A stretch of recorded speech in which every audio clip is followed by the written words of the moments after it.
आता उघडच ना, मी म्हणण्याचीच काय गरज आहे? पोलीस खात्याला आता माणूस सापडत नाही 78 दिवस झालं, म्हणजे याचा अर्थ कोणाचा अपेक्षा? आमचं थोडं पोलीस खात्याच आहे ना.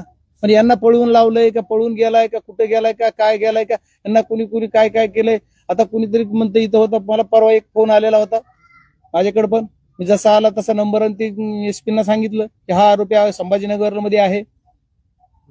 माझ्याकडे आलेला माहिती जी होती ती मी लगेच एसपींना सांगितली. मग त्याच्यानंतर मी टेक केअर म्हणलं, मग आता काय करतो परत, मग काय ऍक्शन घेतो, नोंद घेतले, नोटेट केले म्हणलं. मग त्याच्यानंतर पुढे काय केलं आणखी मला एसपीने आतापर्यंत सांगितलं नाही.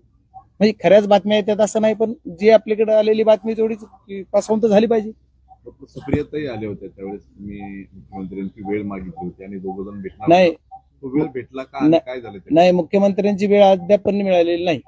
म्हणजे आणखी तर काही मला नाही. आता मी 28 तारखेला मिळायला तर असे प्रयत्न करतोय आम्ही की 28ला मिळेल. वरती कारवाई करावी अशी मागणी होती. बालाजी तांदळे असेल, आणखी काही मंडळी असतील, मात्र त्याची कारवाई होताना पाहायला मिळत नाही आणि धनंजय देशमुख वारंवार मागणी करतात. मी आता ती सुरुवातीला तेच बोललो ना, ह्या ज्या टीमनी यांना सपोर्ट केलाय, मग त्याची आता प्रत्येकाचे नाव काही 1-2 नाहीत ना, 100 नाव आहेत असे जे तर कमीत कमी. आता पहिल्याच व्हिडिओमध्ये 29 तारखेच्या ज्या हॉटेलला ते रजिस्टर आला त्या दिवशीची व्हिडिओ मध्ये दिसते तेवढे 5 तर अगोदर अटक करा. वाल्मिक कराड बरोबर हे जे दिसतात ना 5 जण, त्यांना तर अटक करा ना. आणि मग कोणतरी म्हणतंय ही नाव घ्या, ती आम्ही नावं घ्यायचं, तर आम्ही नावं घेऊन काय करायला? करायलाच गेलात ना काही. त्यांना तर व्हीआयपी ट्रीटमेंट आहे. आता एखादा जेलमध्ये जर गेला तर राहते का त्याचा हातात दोरा तरी राहते? तिथे कंडे तसेच, पुढे तशाच. कोणचं काय झालं, कोण म्हणतं कोणाला ही आजार झाला, कोणाला ते आजार. आजाराची सहानुभूती नको. आमचं किती दुःख झालं ते बघा ना, त्याचं नाही काही. यापूर्वी जी आंदोलनं झाली, मोर्चे झाले, वेगवेगळ्या रस्त्यांवरती आंदोलनं झाली, त्यावेळेस सुरेश धस तुमच्या बरोबर होते. कालपासून आंदोलन सुरू आहे, तुम्ही भेट दिली मात्र त्यांनी आले नाहीत. त्या भेटीनंतर काय थोडं अंतर पडलंय? नाही, असं काय मला ते नाही सांगता यायचं, पण येतील ना ते काय ती काय रणांगण सोडून जातील असं नाही वाटत मला. तुमच्या संपर्कात आहेत का? नाही, माझा नाही संपर्क. ती विरोधी पक्षाचे आहेत, तसं संपर्क राजकीय बी नाही, सामाजिक बी नाही, मैत्रीचा बी नाही. मीच बाहेर होतो 3 दिवस, तर माझा संपर्क आहे. माझा संपर्क झाला तुम्हाला लगेच सांगतो. संपर्क झाला माझा, कुणाचाही संपर्क झाला सांगतो तुम्हाला, काय अडचण नाही. मला चोरून जायचं नाही कुठं. त्या भेटीवर नंतर तुमचं आता काय म्हणणं येतं?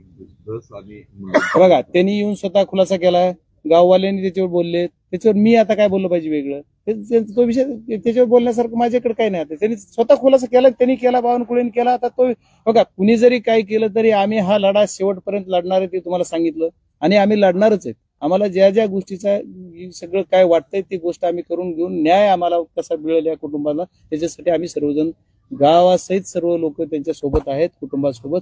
आणि मी पण खासदार म्हणून यांच्या सोबत आहे. शेवटपर्यंत आम्ही लढणार आहेत. एवढ्यावर आम्ही एक कसं होतं, एखादी घटना कुठे एखादा माणूस एखादा इकडे झाला तरी लढ्यातली माणसं आणखी भरपूर आहेत. दिल्लीपर्यंत याचा लढा चालू आहे. सगळ्या ठिकाणी दक्षता आयोगला, मानव अधिकाराला, सगळ्यांना. मी आता परवा जाऊन सुद्धा आणखी मुख्यमंत्र्याची वेळ नाही मिळाली मला, पण राष्ट्रीय मानव अधिकाराची वेळ मिळाली मला. त्याच्या आणखी पत्रावर सुरू केले. मी आता काल एसपीला पत्र आले, कधी भेटणार? परवा.